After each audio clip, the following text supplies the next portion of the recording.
Hello, friends. So I am just wondering if you've heard of spoon theory. So more people than I expected have not heard of spoon theory, and it's this brilliant way of acknowledging and understanding capacity, and giving yourself permission to adjust what you like, how you live through your day according to your capacity. And I found a nice article on it in by Dr. Neff, who I have referenced before. I really like her. I'm just gonna share this article, and this is written specifically for autism and ADHD, and I'll put the link to this in the description. But this spoon theory came from like uh I think it was someone who was dealing with chronic illness, or it was from like a disability justice lens, and it's the idea that you only have so much capacity per day and that it changes day to day. This is true for everyone, but it's extra true for people with disabilities, neurodivergent people, and anybody who's like highly sensitive. Also, all sorts of other things like TBI, acquired neurodivergence, mental health stuff. Um, so the lens here is that chronic fatigue and burnout are a big can be a big part of the experience for autistic and ADHDers. And there's all sorts of like sensory overload and just like um, also she doesn't manage it here or talk about it here, but it's like think about all the like digestive stuff that people deal with, interrupted sleep that all comes with just having a sensitive nervous system. And so there's a lot of pushing through that happens, especially for folks with these so-called like invisible disabilities, neurodivergence often being one of those, mental health definitely being one of those, and sensitivity being one of those.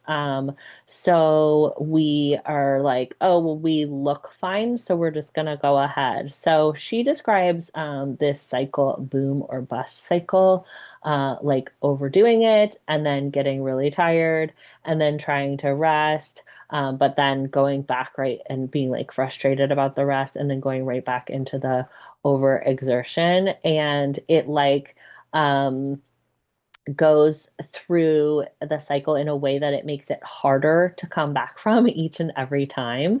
So in TBI communities, traumatic brain injury, they talk about it like if your battery is like you're a TBI person, if your battery gets down too low, it's like it needs a prolonged, just like total shutdown. It's not like, you know, how if you have an iPad or something, you can plug it in when it's low battery and it'll keep working.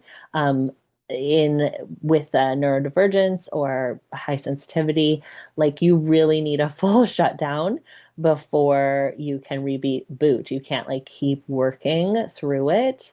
And so what are the reasons that we like have a hard time getting out of this boom or bust cycle, as she calls it, is because we haven't addressed our internalized ableism.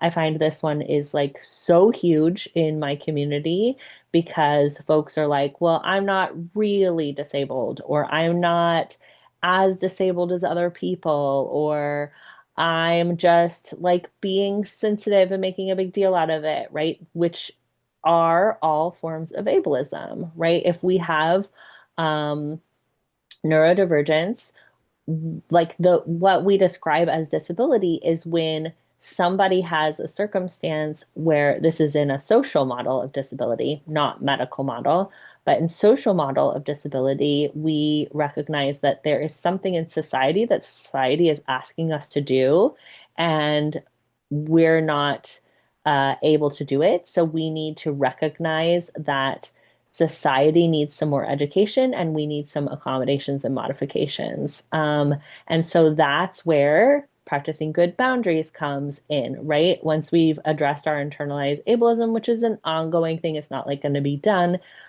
Just every time we see ableism pop up, we can be like, oh, okay, that's ableist. Like, I'm going to recognize that my body is what my body is. My body has to offer what my body has to offer. And I'm now going to practice my assertive communication, my good boundaries around what works for me. So that's another piece that can get like really confusing for folks is they think boundaries are telling others what they should do for them. Um, but boundaries are not about anybody else's actions or behaviors except your own. It's about what you're willing and able to do. So, for example, if I was working at a place and they wanted me to be there at 8 a.m. every morning, I would not say you need to not like open until 10 because I'm not able to make it until 10. Um, but I would say like, hey, like I can come in at 10. Does that work for you? And if they're like, no, we only want to hire somebody who works at 8, then I could either, if I have documentation of some sort of, like legal documentation of disability, I could see if there's options for me there. But in a lot of situations, there's not going to be. So I might need to choose a different job, right? So that's about boundaries. Like it's not they need to change. And it's not I need to change. It's I'm just going to be honest about what I'm able to do.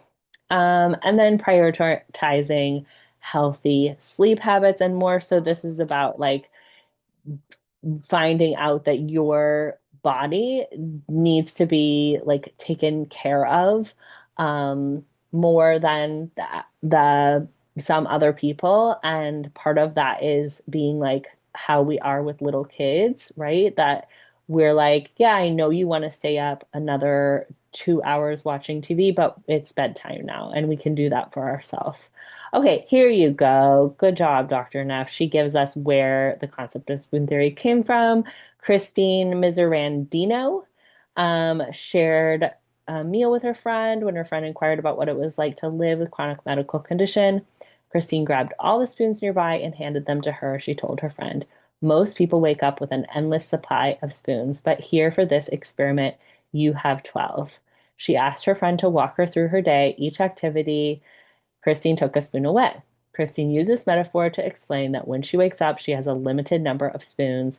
She has to be meticulous about every choice she makes. Living with a chronic illness means she must always be aware of how much energy she had and what activities she would spend her spoons on in any given day. So, yeah, she's used this theory in the context of disability advocacy. And it's a great metaphor because I would offer that, and here's her own blog post, so we can post that too in the description. I would offer that it's not, nobody has an unlimited supply, right? Everybody gets to a point in their day where they have to go to sleep or in their week. But what we're pointing out here is that folks have different number of spoons. That number of spoons depends on your nervous system, your genetic history, your current, um, body functioning. And sometimes it has to do with stuff that you don't even know, right? That's the thing about living with disability or sensitivity or neurocomplexity is that you could sleep great and eat all the good food for your body and do all your walks and your creativity and then one day wake up and just like feel like you have no spoons. And so for me, the most important part of it is being honest with yourself and others about how many spoons you have, being able to wake up and be like, I have no spoons. And how am I going to take the best care possible of myself and be as clear with the people around me about what's going on so that I can uh, not get myself perpetually into this burnout. So, how much energy does each spoon represent is going to really relate to you and your own wiring, right? There's some like more common things, like maybe for certain people, these things, relate to a certain amount of spoons. For neurodivergent people, We want to think about like how many spoons do we need in different areas. I think I've made another video on Corey Andreas's DJ board that shows sort of like what's your unique profile of neurodivergence? Is it like social takes up a lot for you, physical takes up less, executive functioning takes up more? Like this person looks like they have a lot more spoons for physical activity and they only have one spoon for sensory. But some people may be less sensory sensitive, so they have more spoons here, and they're like, um, really language takes a lot out of them. So they maybe only have one spoon in language. So everybody's like how many spoons they have in each category will be unique to them. And we can use this to talk to people, right? So we would say, I could, um, yeah, beautiful. I could write a workbook a month, create IG content, etc. with ease, but send me to a child's birthday party or the grocery store and I will need serious recovery time, right? So everybody's going to be unique in what areas of their life take a ton of spoons, what areas don't. And this is a really good point here that it may look like to other people that we're being selfish, lazy, or we just like don't prioritize well, that we have, we choose fun over responsibility. You have times to do the things you want to do, but not the things you need to do, etc. But since specifically autism and ADHD is about, interest, being interested in something is what you have energy for, it's not really about choosing. It's just our energy is limited and it's distributed unevenly, right? So it's not like we're making a choice, it's actually just our wiring. And being able to share about this with the people around you can really help. At times, there's some people who are just not going to understand or choose not to understand, and that's their business.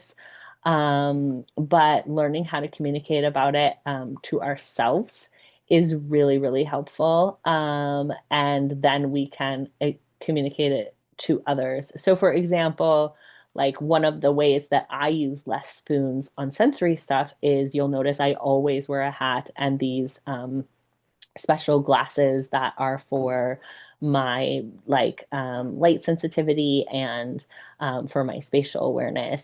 So they have prisms in them and they have this blue medical filter, so that I don't have to spend as much energy interpreting light, right? When I'm in a car with other people, I wear earplugs. When I'm at a soccer game, I wear earplugs. When I'm at the grocery store, movie theater, anywhere other people are around, basically. Only time I don't is when I'm alone. I wear the most comfiest of clothes so that I'm not spending spoons on the sensory input of clothes. I eat the most comforting food, so I'm not spending sensory spoons on processing new textures, unfamiliar textures, or things that I don't like so much. And I, have low lights in my house, et cetera, et cetera. I like don't go out late in the night. I go to bed early. These are all ways that I'm like choosing how I want to spend my spoons so that I don't spend spoons on stuff that doesn't matter so much to me. I spend spoons on stuff that's like really meaningful to me so that I can do as much of that as possible. So, anyways, that's spoon theory. I'll put the links to both that article and the original one in the description. And if you have any thoughts or questions, let me know. Lots of love.